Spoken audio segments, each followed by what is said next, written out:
Setelah mengetahui rahasia bos wanitaku, aku terkena masalah besar. Bab 751-760. Mohon dukungannya dengan cara like, komen dan subscribe serta share video ini ya guys. Agar Mimin semangat dan channel ini terus berkembang. Terima kasih dan selamat mendengarkan.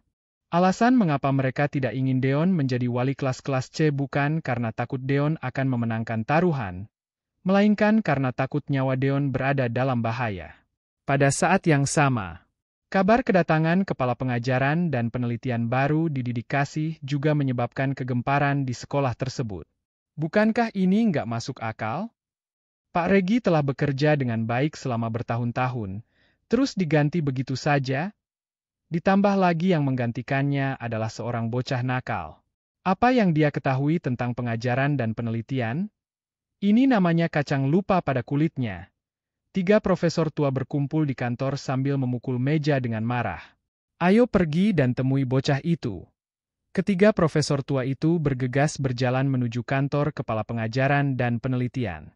Deon telah pindah ke kantor kepala pengajaran dan penelitian dan sedang mempelajari kemajuan pengajaran di sekolah. Sekolah ini memang SMA nomor 1 di negara ini. Di tahun pertama SMP, mereka telah mempelajari semua ilmu di tahun ketiga SMA. Tahun kedua SMA sudah mulai mengatur revisi ilmiah dan ujian simulasi. Di tahun ketiga SMA, itu adalah perjuangan keras untuk mendapatkan nilai sempurna. Seklek. Saat Deon sedang asyik membaca, pintu kantor terbuka. Deon pun tersadarkan dari lamunannya dan melihat ke arah pintu dengan alis berkerut. 3 profesor tua masuk dengan agresif. Yang datang bukanlah orang baik. Bocah. Kalau kamu masih punya rasa malu, mundurlah dari posisimu sebagai kepala pengajaran dan penelitian. Kamu menyesatkan para murid dan menghancurkan masa depan anak-anak. Masih bocah bau kencur. Apa yang kamu ketahui tentang pengajaran dan penelitian? Kami nggak peduli koneksi apa yang kamu punya di sini. Kalau kamu nggak pergi, kami semua akan mengundurkan diri. Setelah 3 profesor tua masuk, mereka menunjuk ke arah hidung Deon dan memakinya. Ludah mereka juga nyaris mendarat di wajah Deon. Deon tidak marah dan hanya berdiri. Entah siapakah kalian ini? Deon bertanya dengan tenang. Aku adalah ketua kelompok pengajaran dan penelitian bahasa. Ketua kelompok pengajaran dan penelitian kimia. Ketua kelompok pengajaran dan penelitian sejarah. Ketiga profesor tua itu mendengus dengan sinis dan mengungkapkan identitas mereka. Ketiga ketua sekalian. Bagaimana kalian tahu kalau aku nggak layak menjadi kepala pengajaran dan penelitian? Dalam hal belajar, bukan mereka yang semakin tua yang semakin hebat. Ada banyak orang yang sudah tua tapi nggak mencapai apapun. Sudut bibir Deon agak terangkat dan menyakiti mereka dengan ucapannya. Ketiga profesor tua itu langsung menghentakkan kaki. /Lancang. Lancang. Aku ingin melihat seberapa hebatnya dirimu. Berani nggak bersaing denganku dalam hal pengetahuan? Kalau kalah, keluarlah dari sekolah dengan aib.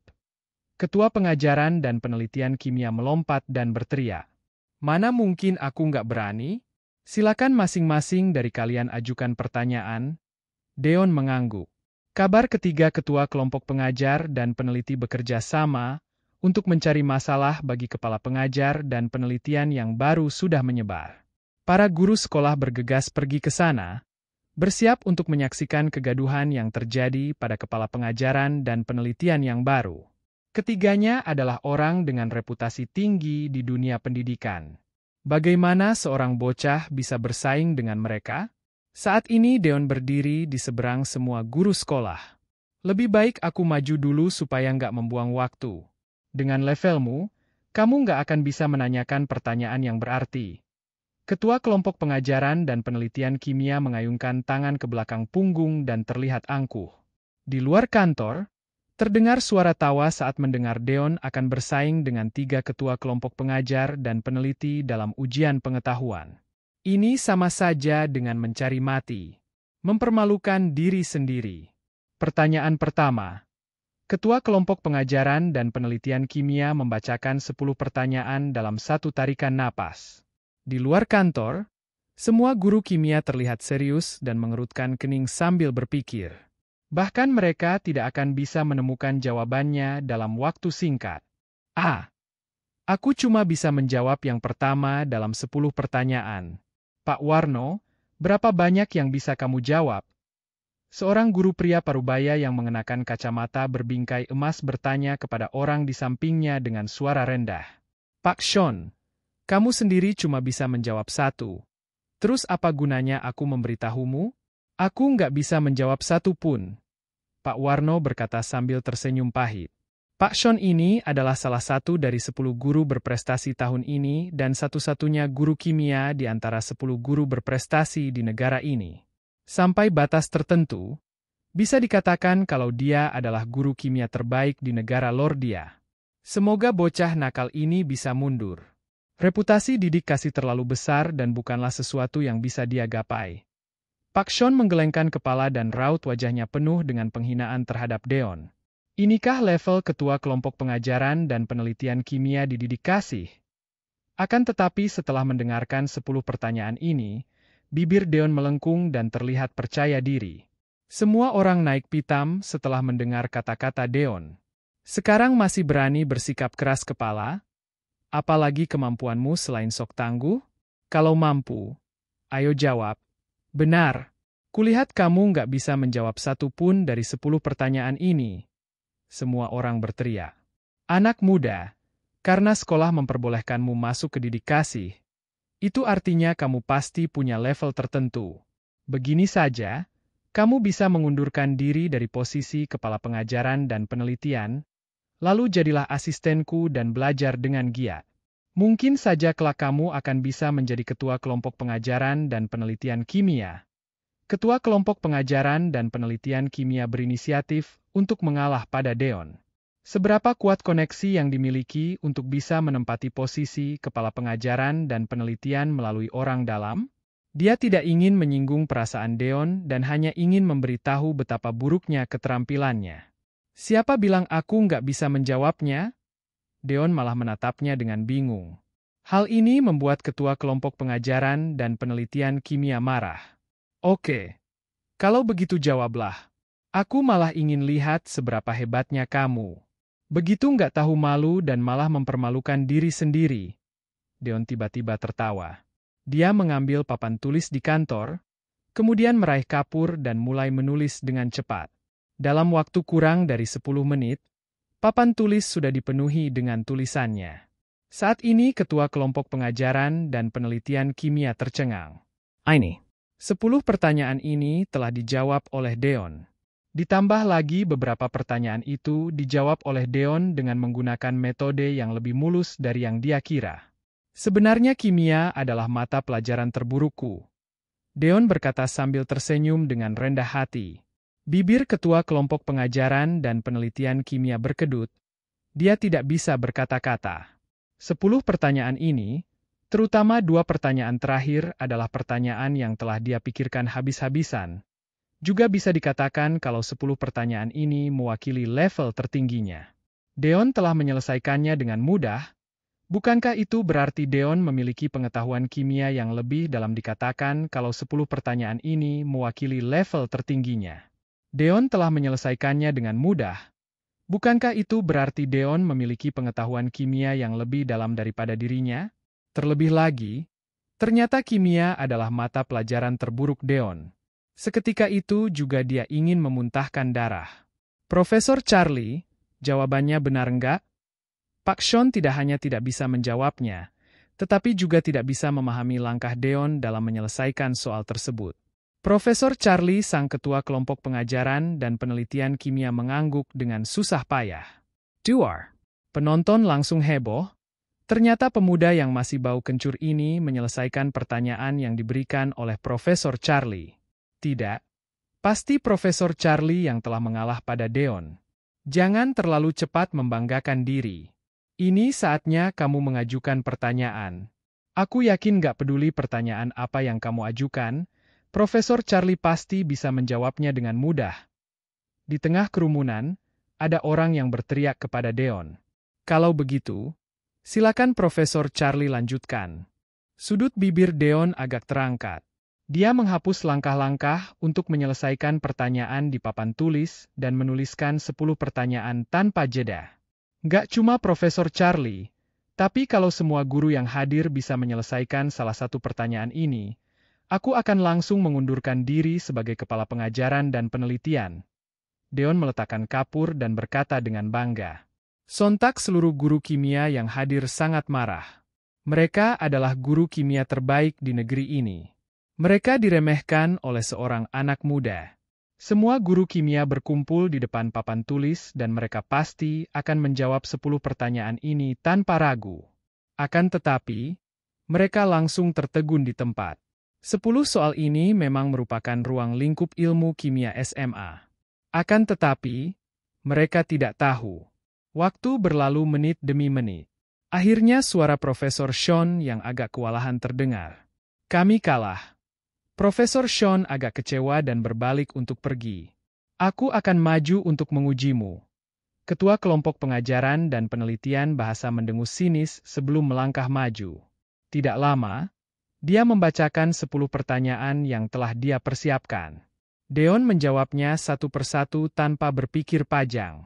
Silakan dengarkan pertanyaannya. Sebagai rasa hormat, Deon juga membacakan 10 pertanyaan. Ketua kelompok pengajaran dan penelitian bahasa bercucuran keringat dan kehilangan kata-kata. Setelah sekian lama, dia menutupi wajahnya dan pergi. Jangan buang waktu lagi, biarkan aku mengajukan pertanyaan dulu. Tatapannya yang tajam tertuju ke arah ketua kelompok pengajaran dan penelitian sejarah, membuatnya merasa sangat tertekan. 10 pertanyaan diajukan.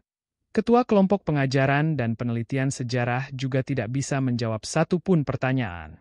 Suasana menjadi sangat sunyi di seluruh kantor. Sudah kubilang sebelumnya. Dalam hal pengajaran dan penelitian, semakin tua usia nggak berarti kamu semakin hebat.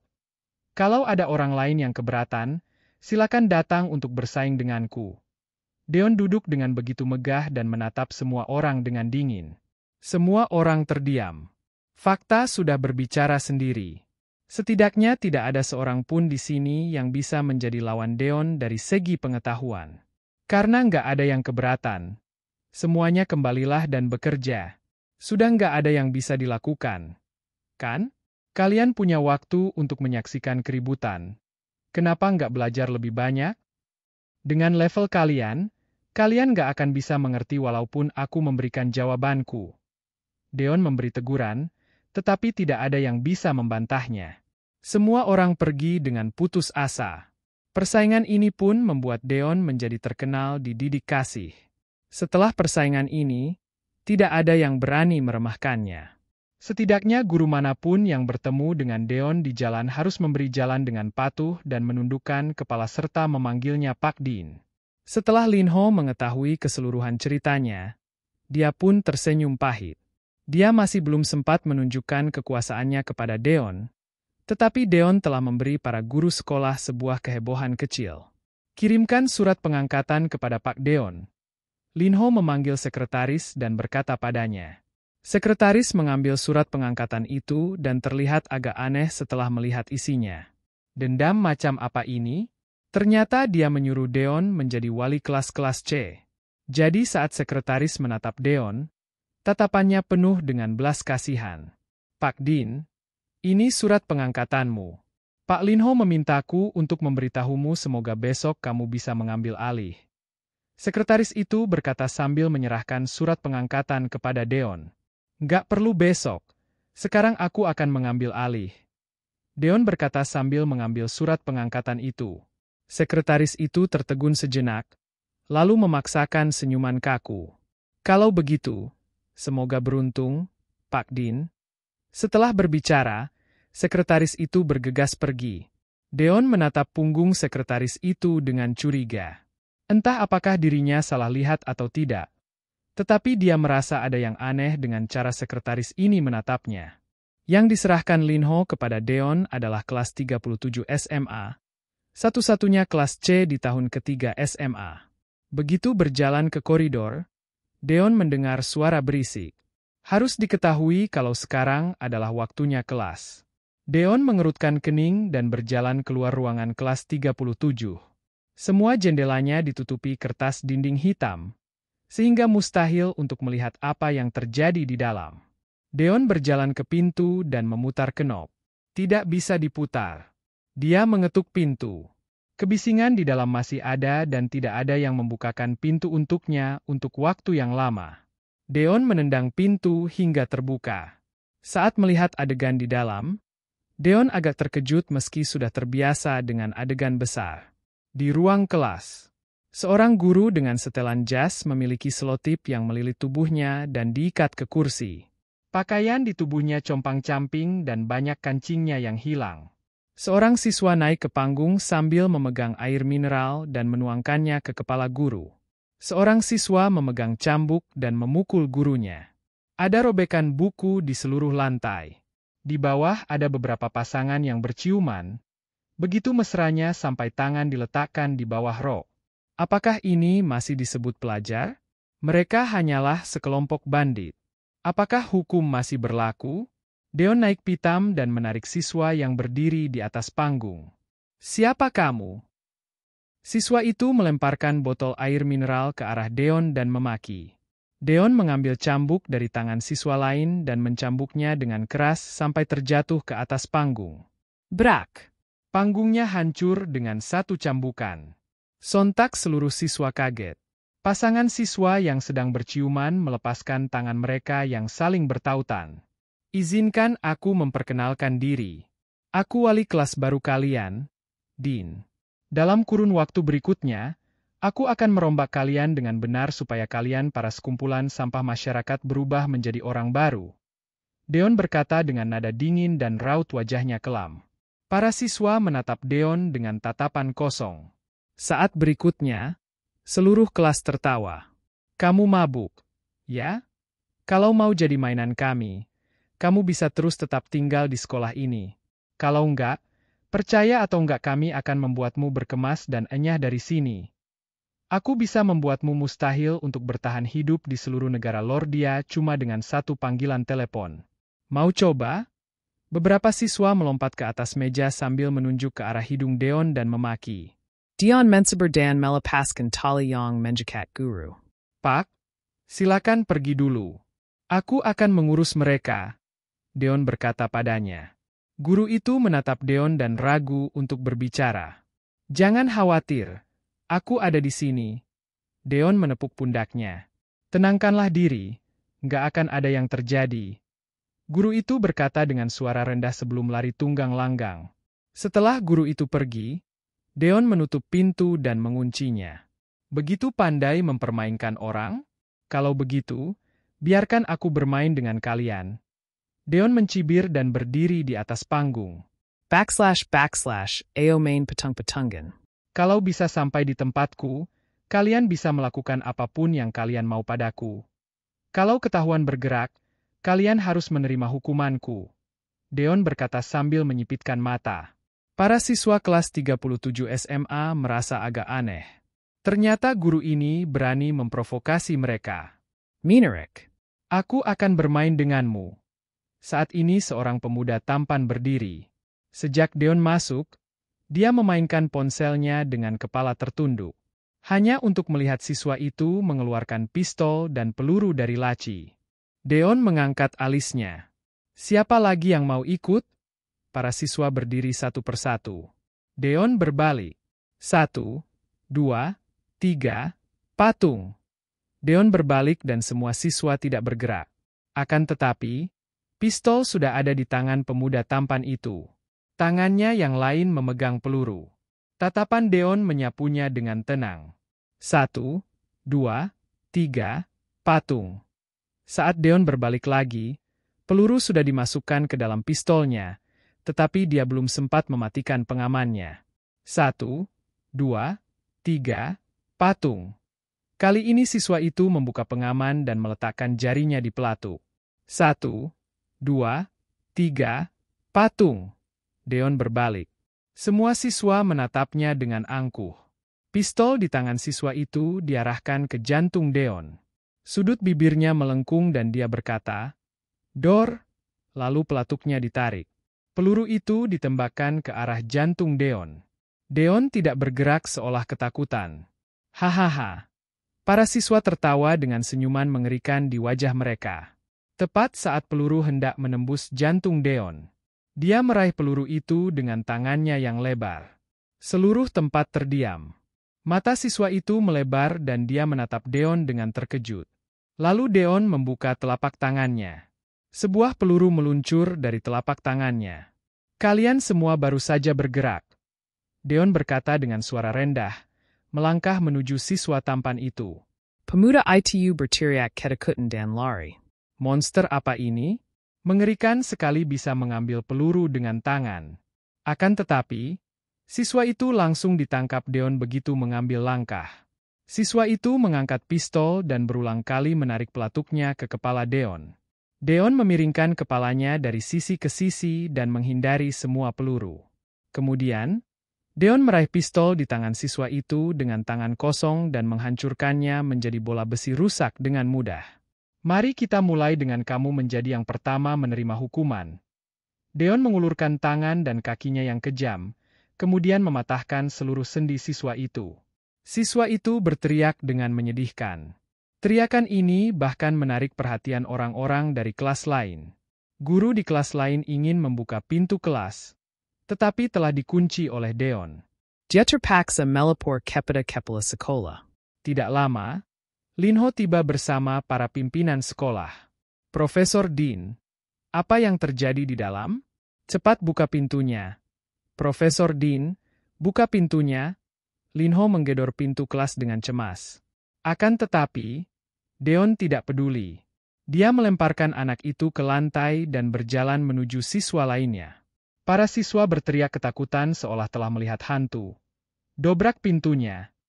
Linho menggedor pintu beberapa saat tanpa hasil, kemudian menggertakkan gigi dan memerintahkan satpam yang datang setelah mendengar suara itu. Satpam berusaha keras. Akan tetapi, pintu kelas di sekolah tersebut terbuat dari bahan anti-maling, anti-peluru dan tahan ledakan. Mereka sama sekali tidak bisa membukanya. Teriakan di dalam kelas berangsur-angsur mereda setelah beberapa saat. Beberapa saat kemudian, pintu kelas terbuka. Deon keluar dan merapikan pakaiannya. Pak Linho. Dia mengangguk kepada Linho dan menyapanya. Akan tetapi, saat ini Linho tidak berniat memedulikannya. Kalau sesuatu terjadi pada seorang siswa, malam ini dia sebagai kepala sekolah akan berakhir mengenaskan. Halo, Pak.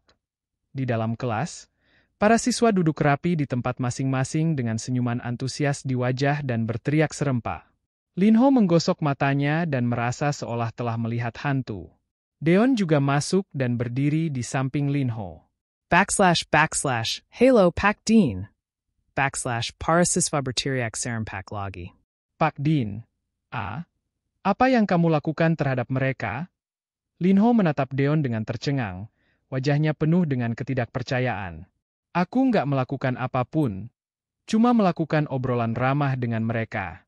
Mereka benar-benar sadar atas kesalahan mereka dan memutuskan untuk berubah pikiran, juga menjadi orang baik. Senyuman Deon begitu ramah. Akan tetapi di mata siswa kelas 37 SMA, senyuman itu seperti senyuman iblis. Pak Dean, raut wajah Linho terlihat agak rumit. Mana mungkin dia tidak tahu seperti apa murid-murid ini? Kalau mengobrol ada gunanya, tetap saja tidak akan menjadi seperti ini. Benar-benar membuat orang takut. Dipadukan dengan teriakan yang datang dari ruang kelas tadi, dia tahu Dean pasti menggunakan suatu trik pada para siswa ini. Pak Dean, sebagian besar siswa dididik kasih adalah siswa yang istimewa. Tatapan Linho penuh makna. Yang disebut istimewa tentu saja mengacu pada latar belakang para siswa ini. Sebagai guru, kita nggak boleh cuma bekerja keras, tapi juga harus punya tujuan jelas. Linho menepuk bahu Deon. Dia tidak berniat mempermasalahkan hal tersebut dan merasa sangat senang para siswa tersebut bisa diberi pelajaran. Akan tetapi, dia tidak ingin bakat seperti Dean dihancurkan oleh kekuasaan dan mati sebelum waktunya. Pak Linho, jangan khawatir. Aku pasti akan menjadi wali kelas yang baik. Deon mengangguk. Dia tentu saja tahu apa arti kata-kata terakhir Linho.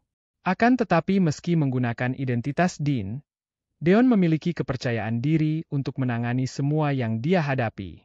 Linho pergi bersama para pemimpin sekolah. Setelah Deon mengantar mereka keluar, dia berdiri di depan pintu dan menatap para siswa. Kini para siswa yang sebelumnya tidak patuh telah duduk tegak seperti anak baik. Tadi Deon telah mematahkan sendi siku dan lutut mereka. Hanya saat Linho datang, dia pun memasangkan semuanya kembali. Mengingat apa yang baru saja mereka alami, jantung mereka masih berdebar kencang. Kalian akan belajar sendiri di kelas berikutnya. Kalau aku mendengar suara berisik kalian di luar koridor lagi, aku masih punya banyak trik yang menunggu kalian. Deon berkata dengan suara rendah. Haha, apa kamu pikir kamu hebat cuma karena kamu bisa memukul orang? Bahkan pelayan yang melayaniku adalah seorang pensiunan tentara. Kamu pikir kamu ini siapa? Siswa yang menembak Deon mendengus dan berkata dengan gigi terkatup. Deon menatapnya dengan agak terkejut. Tidak disangka dia begitu berani. Barusan dia telah disiksa oleh Deon, tetapi masih saja berani maju. Setidaknya sekarang aku adalah wali kelas kalian. Nggak peduli bagaimana aku mengatur atau menghukum kalian, kalian semua harus menerimanya. Deon berkata dengan datar. Wali kelas? Haha. Gak lama lagi kamu sudah bukan wali kelas. Siswa itu mengeluarkan ponselnya dan menelepon.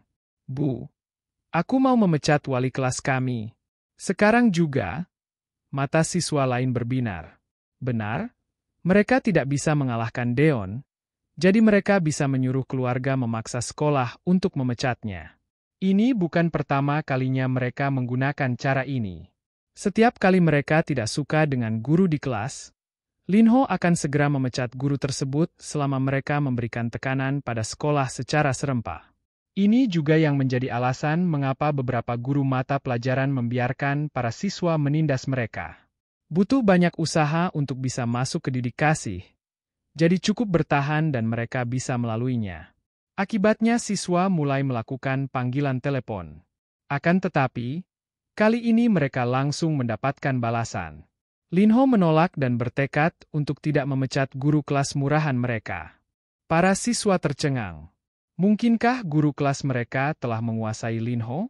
Ternyata dia melawan semua tokoh besar di belakang mereka demi seorang guru.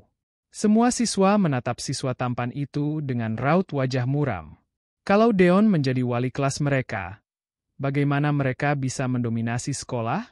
Takutnya tangan dan kaki mereka akan dipatahkan lagi kalau tidak memperhatikan. Orang ini bukan guru, dia jelas seorang iblis. Pada saat ini mereka menyebut semua sebutan mereka yang diberikan oleh orang lain di sekolah kepada Deon. Nggak peduli apa hubunganmu dengan Linho, selama aku nggak mau kamu ada di sekolah ini, kamu harus enyah dari sini. Bocah itu sama sekali tidak peduli. Dia menelepon lagi. Paman, aku Antonio. Antonio meletakkan ponselnya di atas meja dan menyalakan pengeras suara. /Antonio, tumben menelepon pamanmu? Dasar, sudah beberapa tahun nggak meneleponku. Tawa ramah terdengar dari telepon dengan sanjungan dalam tawa tersebut. Paman, seingatku kamu bekerja di Departemen Pendidikan. Kan? Nada suara Antonio dingin seolah dia yang lebih tua.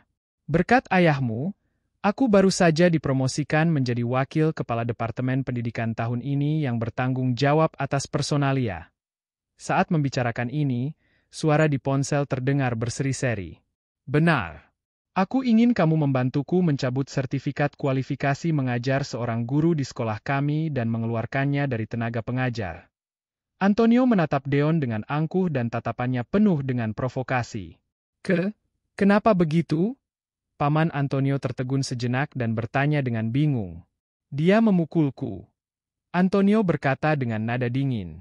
Seketika pamannya naik pitam. Kurang ajar. Dia jelas-jelas sampah masyarakat di antara para guru.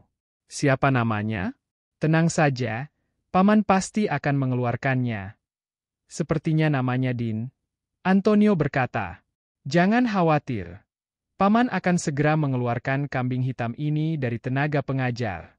Paman juga akan membantumu mencari keadilan dengan membentuk tim investigasi khusus dan menempatkan mereka di dedikasi untuk menyelidikinya. Paman Antonio menepuk dadanya. Antonio mengakhiri panggilan tanpa sopan santun. Sekarang sudah tahu siapa yang telah kamu singgung? Dia menatap Deon dengan tatapan jenaka, menunggu untuk mengagumi ekspresi ketakutan di wajah Deon. Maaf. Jangankan pamanmu itu adalah wakil kepala departemen pendidikan. Sekalipun dia adalah Raja Langit, dia nggak akan bisa memecatku. Sudut bibir Deon melengkung. Deon tidak berniat untuk pergi, jadi dia menarik kursi di panggung dan duduk. Aku akan menunggu sampai pamanmu datang bersama tim investigasi khusus di sini.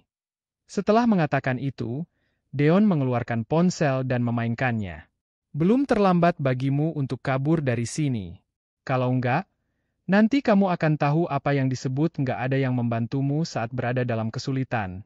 Antonio mengejek. Oke. Aku benar-benar belum pernah merasakan perasaan ini seumur hidupku. Kumohon padamu, biarkan aku merasakannya. Deon tertawa yang membuat Antonio sangat marah. Tunggu saja. Apa? Departemen Pendidikan membentuk tim investigasi khusus untuk menetap di dedikasi? Pak Ray sendiri yang memimpin tim tersebut? Gawat. Sekarang benar-benar gawat. Setelah menerima kabar itu, Linho melompat dan mengerutkan kening. Kepala sekolah, Pak Roy akan segera datang. Sekretaris itu bergegas mengingatkan.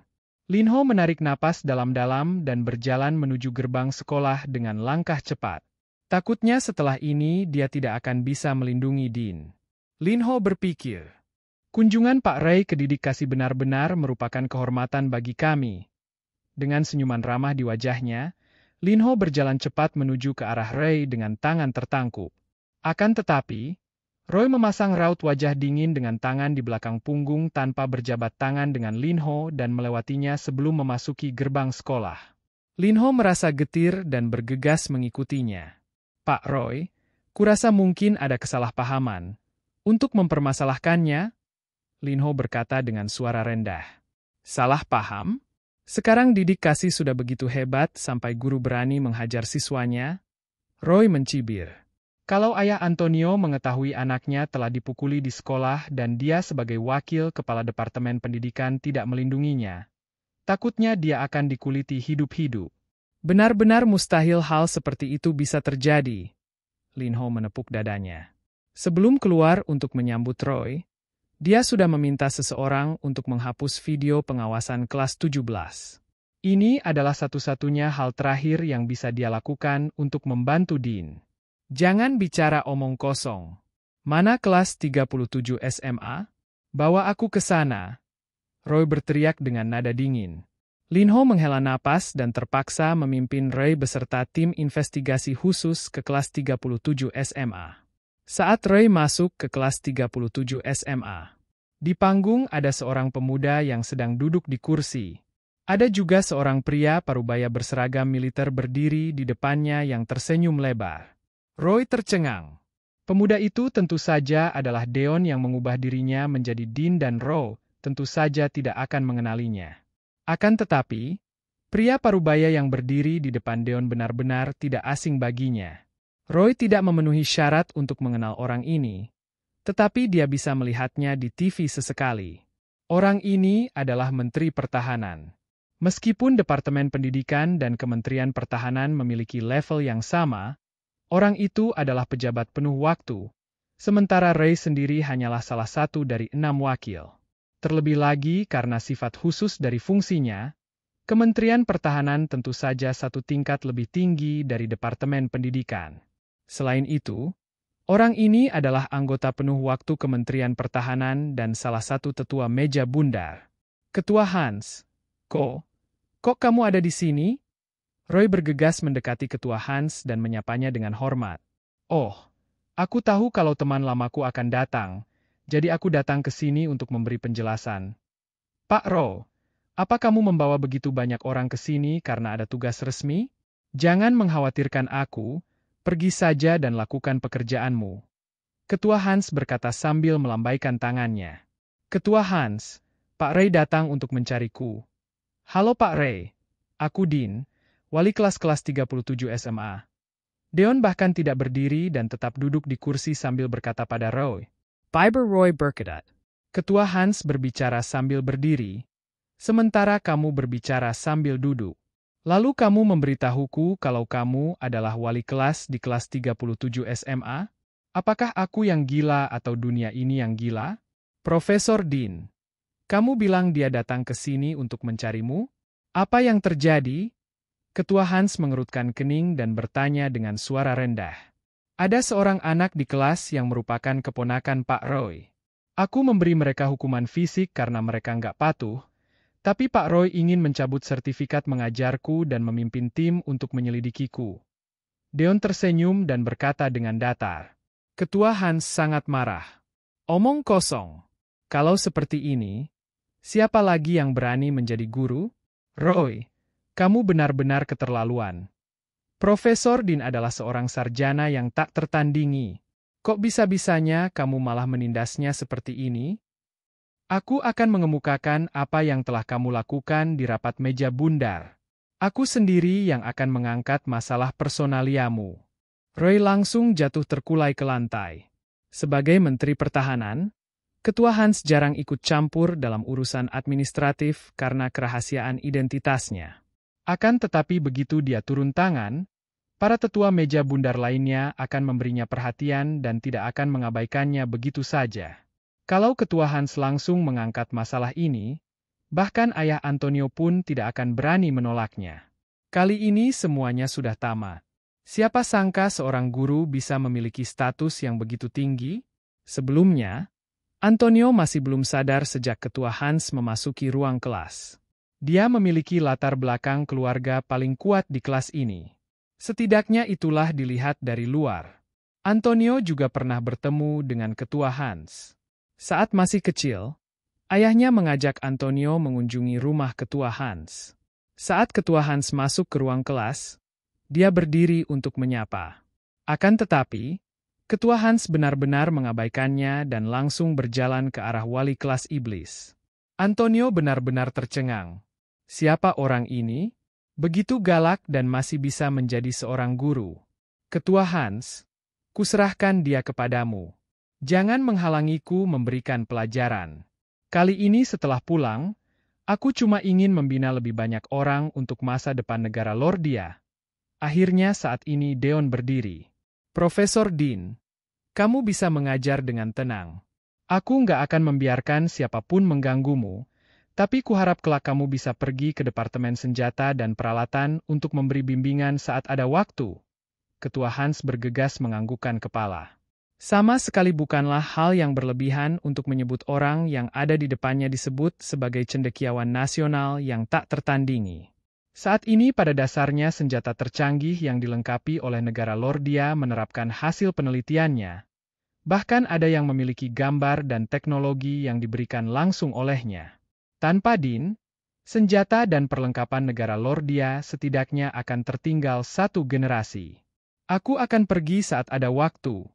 Deon berkata dan mengangguk. Roy, mau ikut aku atau mau kusuruh orang untuk membantumu? Ketua Hans berkata sambil menatap Ray dengan dingin.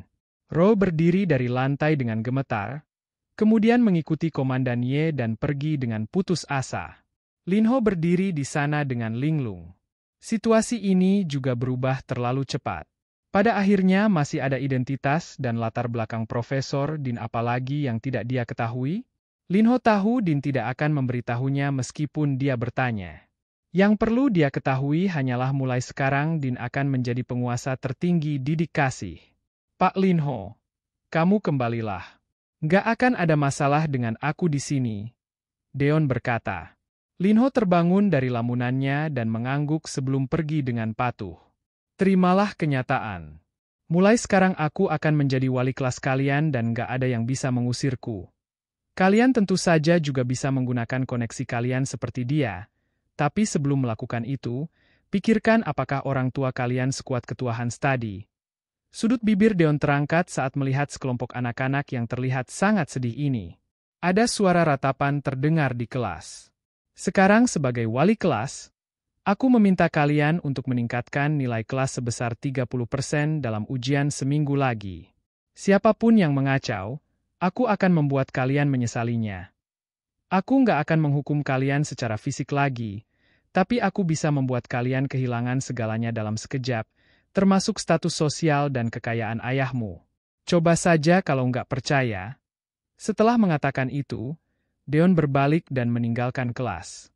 Tuan Muda Antonio, sekarang apa yang harus kita lakukan? Apakah kita akan menerima nasib kita begitu saja? Antonio adalah pemimpin kelas 17 dan semua siswa berkumpul di sekelilingnya. Tatapan Antonio tertuju pada seorang gadis yang diam saja di sudut belakang kelas. Dia adalah satu-satunya yang tidak ikut dalam permainan dan juga tidak dihukum oleh Deon. Aku punya ide. Malam ini Deon bergadang sepanjang malam. Meskipun untuk saat ini Deon telah menaklukkan anak-anak nakal di kelasnya, tidak ada gunanya mengandalkan taktik memberikan tekanan kalau ingin meningkatkan kinerjanya. Dia juga harus memperbaiki cara mengajarnya. Jadi Deon menghabiskan satu malam membuat garis besar revisi.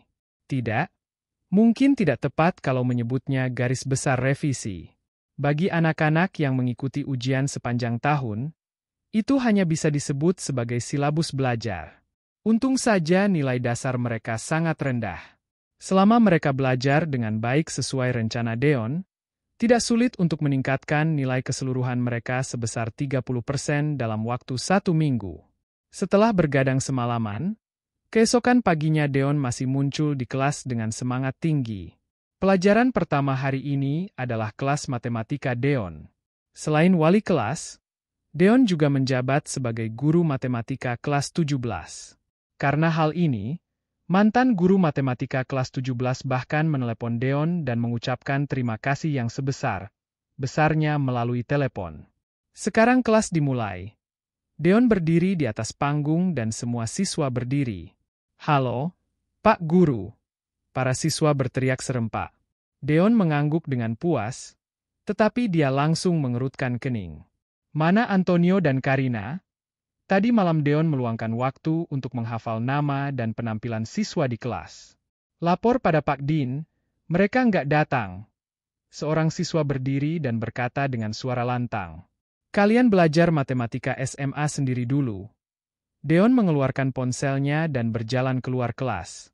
Dia menelepon nomor ponsel orang tua Antonio yang diberikan kepada sekolah, tetapi orang yang menjawab adalah pelayannya. Benar juga. Mana mungkin tokoh besar seperti orang tua Antonio yang begitu sibuk bisa punya waktu untuk menjawab panggilan dari sekolah?